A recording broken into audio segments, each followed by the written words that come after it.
H D. ರೇವಣ್ಣಗೆ ಇನ್ನೂ ಮುಗಿಯದ ಸಂಕಷ್ಟ. ಕಿಡ್ನಾಪ್ ಕೇಸ್ನಲ್ಲಿ ರಿಲೀಫ್ ಸಿಕ್ಕರು, ಮತ್ತೊಂದು ಕೇಸ್ನಲ್ಲಿ ಬಂಧನ ಭೀತಿ. ಇಂದು ಮಧ್ಯಾಹ್ನ 3 ಗಂಟೆಗೆ ವಿಚಾರಣೆ. ಏನಾಗುತ್ತೆ ಮಾಜಿ ಸಚಿವನ ಭವಿಷ್ಯ? ನಿನ್ನೆ ಕೋರ್ಟ್ನಲ್ಲಿ ನಡೆದಂತಹ ವಾದ ಪ್ರತಿವಾದವೇನು? ಈ ಎಲ್ಲಾ ಸುದ್ದಿಗಳನ್ನು ನೋಡೋಣ. ರೇವಣ್ಣಗೆ ಸಂಕಷ್ಟ ನ್ಯೂಸ್ ಟಾಪ್ 9ನಲ್ಲಿ. ಕೆಆರ್ ನಗರ ಠಾಣೆಯಲ್ಲಿ ದಾಖಲಾಗಿರುವ ಮಹಿಳೆ ಕಿಡ್ನಾಪ್ ಕೇಸ್ನಲ್ಲಿ ರೇವಣ್ಣ ಅರೆಸ್ಟ್ ಆಗಿದ್ರು. ಕಳೆದ ಸೋಮವಾರ ಷರತ್ತುಬದ್ಧ ಜಾಮೀನು ಪಡೆದಿದ್ದ ರೇವಣ್ಣ ಮಂಗಳವಾರವಷ್ಟೇ ರಿಲೀಸ್ ಆಗಿದ್ರು. ಜೈಲಿನಿಂದ ರಿಲೀಸ್ ಆಗಿರುವ ರೇವಣ್ಣಗೆ ಹೊಳೆನರಸೀಪುರ ಠಾಣೆಯಲ್ಲಿ ದಾಖಲಾಗಿರುವ ಲೈಂಗಿಕ ದೌರ್ಜನ್ಯ ಆರೋಪ ಕೇಸ್ ಟೆನ್ಷನ್ ತರಿಸಿದೆ. ಮತ್ತೆ ಬಂಧನ ಭೀತಿ ತಂದಿಟ್ಟಿದೆ.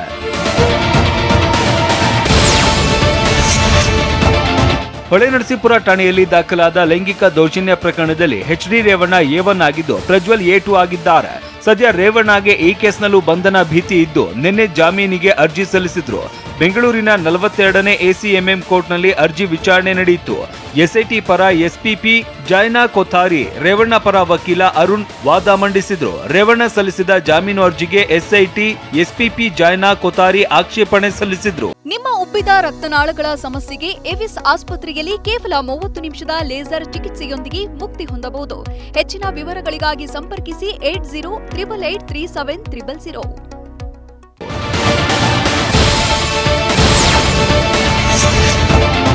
ಎಸ್ಐಟಿ ಪರ ವಾದ ಮಂಡಿಸಿದ ಎಸ್ಪಿಪಿ ಜೈನಾ ಕೊಥಾರಿ ಅವರು 2 ಬಾರಿ ನೋಟಿಸ್ ನೀಡಿದ್ರೂ ರೇವಣ್ಣ ವಿಚಾರಣೆಗೆ ಹಾಜರಾಗಿಲ್ಲ. ಪ್ರಜ್ವಲ್ ರೇವಣ್ಣ ಆರೋಪಿಯಾಗಿರುವ ಇದೇ ಪ್ರಕರಣದಲ್ಲಿ ಐಪಿಸಿ 376 ಹಾಗೂ ಐಟಿ ಕಾಯ್ದೆಯನ್ನು ಎಫ್ಐಆರ್ಗೆ ಸೇರಿಸಲಾಗಿದೆ. ಇಂತಹ ಪ್ರಕರಣದಲ್ಲಿ ಜಾಮೀನು ಅರ್ಜಿ ವಿಚಾರಣೆ ನಡೆಸುವ ವ್ಯಾಪ್ತಿ ಈ ಕೋರ್ಟ್ಗೆ ಇರೋದಿಲ್ಲ. ಈ ಕೇಸ್ನ ವಿಚಾರಣೆಗೆ ನಮ್ಮ ಆಕ್ಷೇಪಣೆ ಇದೆ. ರೇವಣ್ಣ ಬೆಳಗ್ಗೆ ಕೋರ್ಟ್ಗೆ ಸರೆಂಡರ್ ಆಗಿರುವುದರಿಂದ ಈಗಲೂ ಹಾಜರಾಗಬೇಕು. ಹಾಜರಾದಾಗ ಎಚ್.ಡಿ. ರೇವಣ್ಣರನ್ನ ಕಸ್ಟಡಿಗೆ ಪಡೆಯಬೇಕು ಅಂತ ಹೇಳಿದ್ರು.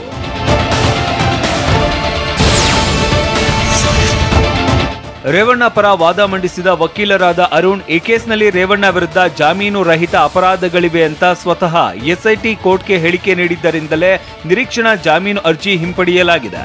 ಈಗ ಜಾಮೀನಿಗೆ ಎಸ್ಐಟಿ ಆಕ್ಷೇಪಣೆ ಸಲ್ಲಿಕೆ ಮಾಡುವುದು ಸರಿಯಲ್ಲ ಅಂತ ಪ್ರತಿವಾದ ಮಂಡಿಸಿದ್ರು.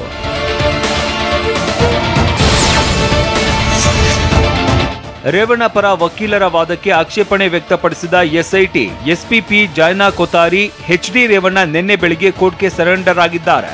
ಒಮ್ಮೆ ಸರೆಂಡರ್ ಆದ ಮೇಲೆ ಕಸ್ಟಡಿಗೆ ಪಡೆಯಬೇಕು. ರಾಜಕಾರಣಿಯಾದ ಮಾತ್ರಕ್ಕೆ ಸರೆಂಡರ್ ಆಗಿ ಸಮಯ ಕೇಳೋದು ಸರಿಯಲ್ಲ.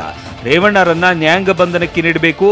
ಹೀಗಂತ ಎಸ್ಐಟಿ ಪರ ವಕೀಲೆ ಜೈನಾ ಕೊಥಾರಿ ಪ್ರಬಲ ವಾದ ಮಂಡಿಸಿದ್ರು. ಈ ವೇಳೆ ಕೋರ್ಟ್ನಲ್ಲಿ ರೇವಣ್ಣ ಹಾಜರಿರಲಿಲ್ಲ. ಆಗ ಜಡ್ಜ್ ರೇವಣ್ಣಗೆ ಖುದ್ದು ಹಾಜರಾಗುವಂತೆ ಸೂಚನೆ ನೀಡಿದ್ರು. ನಂತರ ರೇವಣ್ಣ ಕೋರ್ಟ್ಗೆ ಆಗಮಿಸಿ ಜಡ್ಜ್ ಎದುರು ಕೈಕಟ್ಟಿ ನಿಂತಿದ್ರು.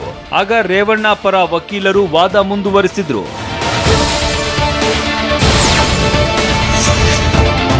ಜಾಮೀನು ನೀಡಬಹುದಾದ ಅಪರಾಧವಾಗಿರುವುದರಿಂದ ಆಕ್ಷೇಪ ಎತ್ತುವ ಲೋಕಸ್ ಸ್ಟ್ಯಾಂಡಿ ಅಂದ್ರೆ ಅಧಿಕಾರ ಎಸ್ಪಿಪಿಗೆ ಇಲ್ಲ ಅಂತ ರೇವಣ್ಣ ಪರ ವಕೀಲ ಅರುಣ್ ವಾದ ಮಂಡಿಸಿದ್ರು. ಈಗಾಗಲೇ ರೇವಣ್ಣರನ್ನ ಎಸ್ಐಟಿ ಬಂಧಿಸಿತ್ತು. ಆಗಲೇ ಹೊಳೆನರಸೀಪುರ ಪ್ರಕರಣದಲ್ಲೂ ವಿಚಾರಣೆಗೆ ಒಳಪಡಿಸಬಹುದಾಗಿತ್ತು. ಈಗ ಕಸ್ಟಡಿಗೆ ಕೇಳ್ತಾ ಇರುವ ಎಸ್ಐಟಿ ಕ್ರಮಕ್ಕೆ ಆಕ್ಷೇಪ ಇದೆ ಅಂತ ಪ್ರತಿಪಾದಿಸಿದ್ರು.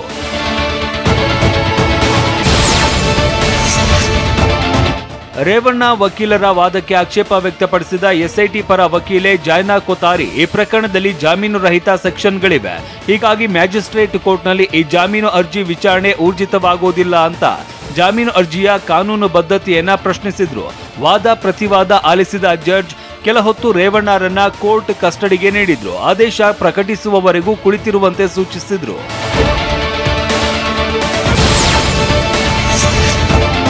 ಕೋರ್ಟ್ನಲ್ಲೇ ಬೆಂಚ್ ಮೇಲೆ ಕುಳಿತ ರೇವಣ್ಣ ಶ್ಲೋಕಗಳನ್ನ ಪಠಿಸಿದ್ರು. ಕೆಲ ಹೊತ್ತಿನ ಬಳಿಕ ಜಡ್ಜ್ ಮಧ್ಯಂತರ ಜಾಮೀನು ನೀಡಿ ನ್ಯಾಯಾಧೀಶೆ ಶ್ರೀಮತಿ ಜೆ ಪ್ರೀತ್ ಆದೇಶ ನೀಡಿದ್ರು. ವಿಚಾರಣೆಯನ್ನ ನಾಳೆ ಮಧ್ಯಾಹ್ನದವರೆಗೂ ಮುಂದೂಡಿದ್ರು. ಕೋರ್ಟ್ ಷರತ್ತಿನಂತೆ ಇಬ್ಬರ ಶ್ಯೂರಿಟಿ 5 ಲಕ್ಷ ರೂಪಾಯಿ ಬಾಂಡ್ ಒದಗಿಸಿದ ರೇವಣ್ಣ ಕೊಂಚ ರಿಲ್ಯಾಕ್ಸ್ ಆಗಿ ಕೋರ್ಟ್ನಿಂದ ತೆರಳಿದ್ರು. ಆದ್ರೆ ಇವತ್ತು ಮಧ್ಯಾಹ್ನ 3 ಗಂಟೆಗೆ ಮತ್ತೆ ಜಾಮೀನು ಅರ್ಜಿ ವಿಚಾರಣೆ ಇರೋದ್ರಿಂದ ರೇವಣ್ಣಗೆ ಟೆನ್ಷನ್ ಹೆಚ್ಚಿಸಿದೆ.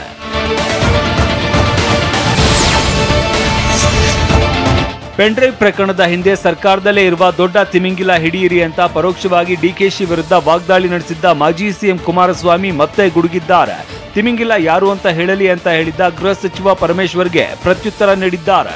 ಪಕ್ಕದಲ್ಲೇ ತಿಮಿಂಗಿಲ ಕೂರಿಸಿಕೊಂಡಿದ್ದಾರೆ ಎಂದಿದ್ದಾರೆ. ಇನ್ನು ಹಿಡಿದು ಬಡಿದು ನುಂಗಿಕೊಳ್ಳಲಿ ಅಂತ ಹೇಳಿದ್ದ ಡಿಕೆಶಿಗೂ ತಿರುಗೇಟು ನೀಡಿರುವ ಕುಮಾರಸ್ವಾಮಿ ನುಂಗೋ ಕಾಲ ಬಂದಾಗ ನೋಡೋಣ ಅಂತ ಹೇಳಿದ್ದಾರೆ.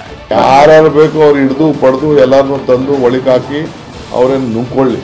ಆಯಿತು ಬನ್ನಿ ನುಂಗ ಕಾಲ ಬಂದಾಗ ನುಂಗಣಂತೆ.